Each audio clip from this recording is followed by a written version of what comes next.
नमस्कार।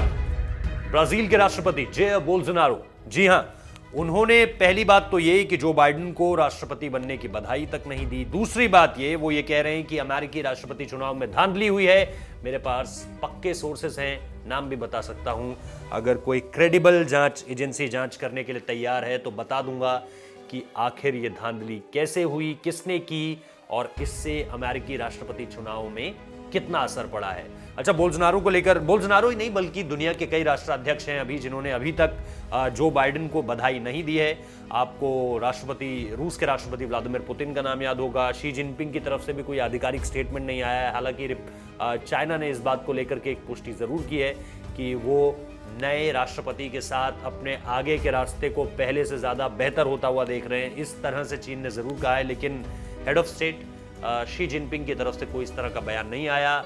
North Korea की तरफ से यानी किम जोंग उन ने भी किसी तरह का कोई बयान ऐसे में नहीं दिया है। और जेयर बोल्सोनारो एक और नाम आप उसमें जोड़ सकते हैं, क्योंकि उनकी तरफ से भी अभी कोई ऑफिशियल स्टेटमेंट नहीं आया। वो भी दरअसल व्लादिमीर पुतिन वाली लाइन पर ही है कि जब तक सारी की सारी चीजें तय नहीं हो जाती, आधिकारिक तौर पर अगले राष्ट्रपति के रूप में स्थापित नहीं हो जाते जो बाइडेन, तब तक उनकी तरफ से कोई किसी तरह का बधाई संदेश नहीं दिया जाएगा। पुतिन ने यही कहा था कि वो जो है वो अमेरिका की जनता ने जो जिसको चुना है उसके साथ है, लेकिन आधिकारिक पुष्टि हो जाने दीजिए।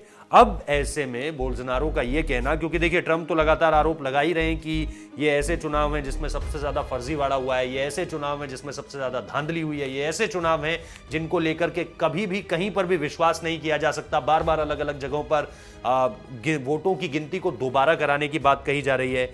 लेकिन अब इस पूरे के पूरे मसले पर ब्राजील के राष्ट्रपति बोल्सोनारो ने जो स्टेटमेंट दिया है वो अपने आप में ये बताता है कि इस पूरे के पूरे चुनाव में क्या इस तरह की कोई ऐसी बात है, क्योंकि खासतौर पर बोल्सोनारो ने यह भी कहा है कि कोई एजेंसी मांगेगी, जानना चाहेगी कि किसने ये पूरी की पूरी जानकारी दी है, वो सोर्सेस रिवील करने के लिए तैयार है। और उन्होंने ये भी कहा कि मेरे पास वास्तव में उस धांधली का जिक्र है, मतलब उसकी चर्चा मेरे साथ किसी ने की है, लेकिन उसका नाम मैं इस वक्त पे नहीं बता सकता। उन्होंने आशंका व्यक्त की कि इसमें धोखाधड़ी की आशंका पूरी तरह से दिखाई देती है। उन्होंने 2022 के राष्ट्रपति चुनाव के लिए मतपत्रों के जरिए पारंपरिक तरीके से चुनाव करने का आग्रह किया है, यानी पूरी तरह से बैलेट वोटिंग हो।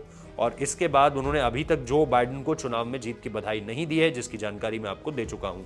तो अब इस स्टेटमेंट के बाद निश्चित तौर पर अमेरिकी मीडिया में एक तरह से बहुत तेजी से फैल रहा है ये स्टेटमेंट। लेकिन अब देखना दिलचस्प होगा कि डोनाल्ड ट्रंप क्या इस पर कोई प्रतिक्रिया देते हैं, और जो बाइडेन जिनका कुछ देर पहले ही उनकी टांग फ्रैक्चर हुई है, बहुत माइनर सा फ्रैक्चर है, क्या वो इस पर कुछ बोलते हैं, ये देखना बहुत ज़्यादा दिलचस्प होगा। क्या कमला हैरिस इस पर कुछ बोलेंगी, लेकिन सबसे ज़्यादा इंतजार रहेगा क्या डोनाल्ड ट्रंप इसको लेकर के कोई बयान देते हैं या नहीं, जो अभी भी अमेरिका के राष्ट्रपति हैं। बहुत बहुत शुक्रिया इस वीडियो को देखने के लिए।